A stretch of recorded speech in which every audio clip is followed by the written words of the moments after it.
If you are planning a trip to see the Roman Colosseum, don't be surprised if you run into a scene like this.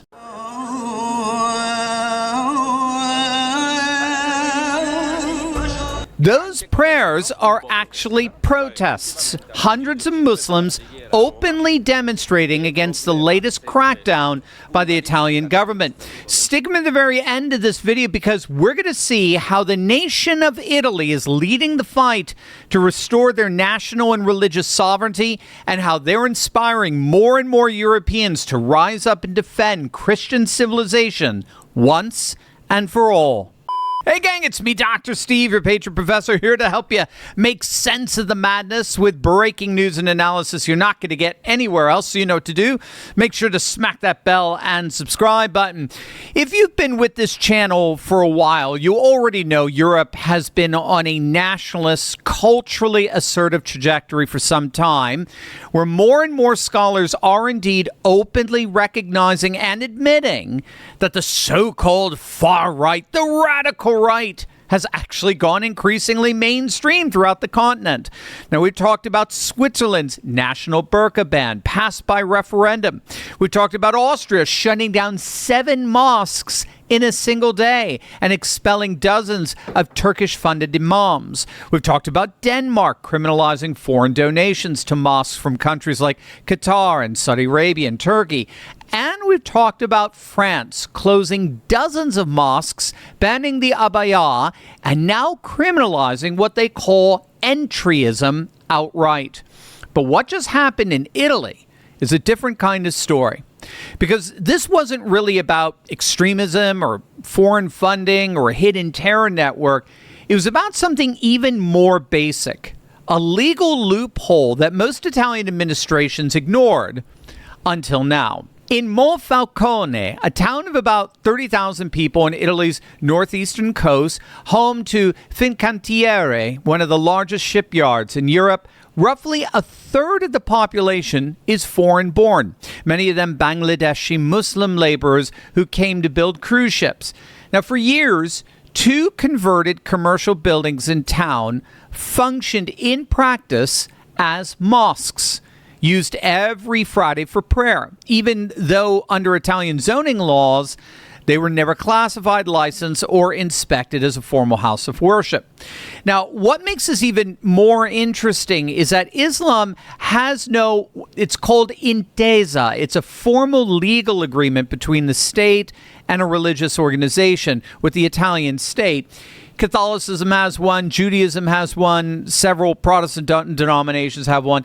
Islam does not. Technically speaking, Islam is not a formally recognized religion in Italy. It is not a legally recognized religion, which means there's no streamlined legal path for a mosque in Italy to become a fully recognized religious building the way a church or a synagogue can. So what happened instead all across the country was that Muslim communities quietly rented out old factories, garages, shop fronts. They paid their local business taxes just like anyone else, and they just simply called them prayer rooms. Taxed like a business, treated by the town as nothing more than a business, never granted the protections of an actual house of worship. That's the loophole nobody in Rome ever bothered to close. That is until November of 2023, when Monfalcone's mayor, Anna Maria Kissint of the nationalist populist Lega Party, decided she was done pretending it didn't exist. She ordered the closure of both centers, citing violations of urban planning codes governing commercial use buildings, along with public safety concerns about occupancy and fire exits. Now, Kissint didn't frame this as a religious ban. She framed it as a basic code enforcement, the same standard that would apply to any unlicensed assembly hall in Italy, mosque or otherwise. And her argument is simple. Existing zoning law simply does not permit converting a commercial unit into a religious building without going through the proper process. Now, predictably, this blew up, right? Protests broke out with crowds estimated at one point of about 8,000 people at their peak. Muslim workers banned from praying inside, moved their Friday prayers First to a privately owned construction site, then to a concrete parking lot, hundreds of men kneeling on pavement in the open air. The case dragged through Italian courts for nearly 3 years.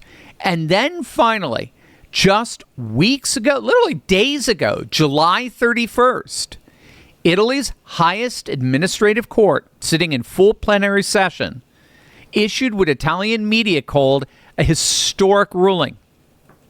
They definitively rejected the appeal of the Darus Islamic Cultural Center, and they sided with the city of Monfalcone once and for all. Simply put, Muslims in Italy do not have a right to any building precisely because they are not a legally recognized religion in Italy. And what happened next was nothing short of a domino effect throughout the entire nation that will absolutely blow you away. Are you feeling the whiplash in the markets of late, right? We're seeing record volatility and wild swings in the economy. If you're like most hardworking patriots, a salaried professional, a career person, or a small business owner, you're probably exhausted by it all. Your purchasing power is going to continue to shrink, which is exactly why what I'm about to tell you is so important. What if you could flip the script?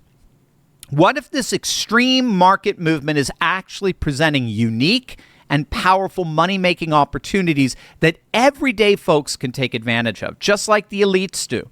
Imagine having a simple, proven, step-by-step system, something that's specifically designed to be learned by regular people with busy lives, something you could actually picture yourself doing in just minutes a day, that puts you in a position to take advantage of the very same opportunities the elites have when they've always kept it to themselves. Now, I know what you might be thinking. I was frankly skeptical about it myself.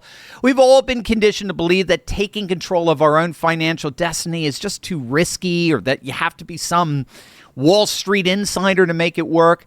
But the truth is, once you understand how to harness this volatility, this is the best business in the world. And you can do it from the comfort of your own home.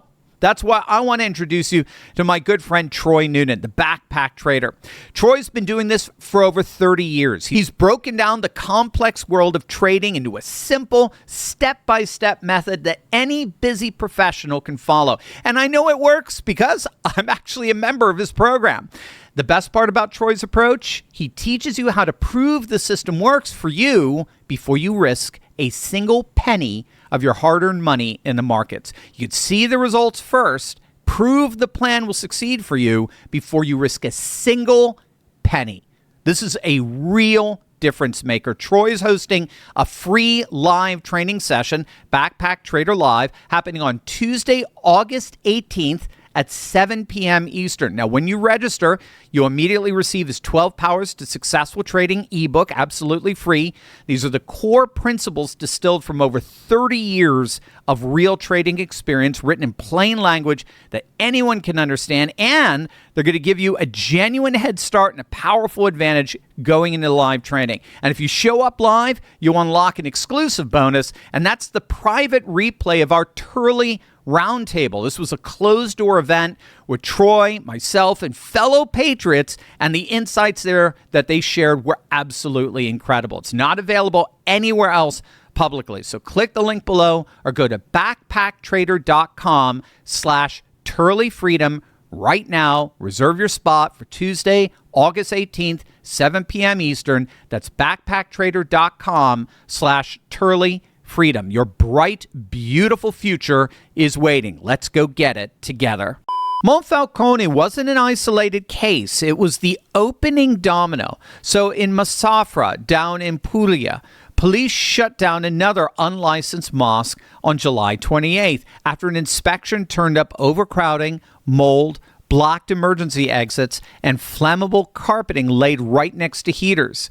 In Milan, a mosque on Via Cavalcanti had been fighting eviction for 12 straight years before it was finally definitively closed just days ago. The Brothers of Italy officials publicly credited the Giorgia Meloni government directly, saying Rome is standing in the front row in defense of Italians against Islam.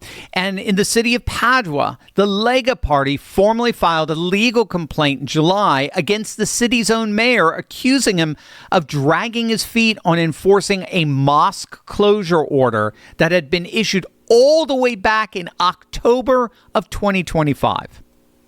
So what you're watching isn't one mayor in one shipyard town. It's a coordinated nationwide reckoning with a legal gap that Islamic communities had been operating inside of for over a decade. A gap that Giorgia Meloni's own government is now closing straight from the halls of Rome. They're making it absolutely clear that a faith with no formal legal status in Italy cannot simply write its own rules by occupying commercial real estate for a decade and then calling it settled law. And it's not just Italy taking these measures. The Greek government has launched a sweeping crackdown targeting roughly 60 unlicensed illegal mosques across Athens and the wider Attica Basin and deporting the people running them. Under a new law, operating an unauthorized religious site is now a criminal offense carrying 2 to 6 months in prison, very steep fines, and any foreign national caught running one of these illegal sites automatically loses their residence permit and faces permanent deportation. Athens is home to somewhere between 200 to 300,000 Muslims, with dozens of illegal mosques springing up in basements, apartments, warehouses, completely outside government control. These are the mosques that the government is shutting down right now across Athens, and authorities are explicitly linking this crackdown to national security, citing concerns over extremist ideologies infiltrating these unregulated spaces.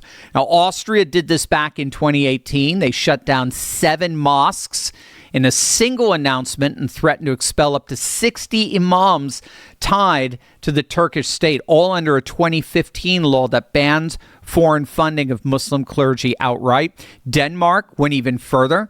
They passed a law in 2021 that lets the government blacklist specific foreign donors like Qatari royals or Saudi entities, Kuwaiti nationals, and it criminalizes any mosque that takes their money.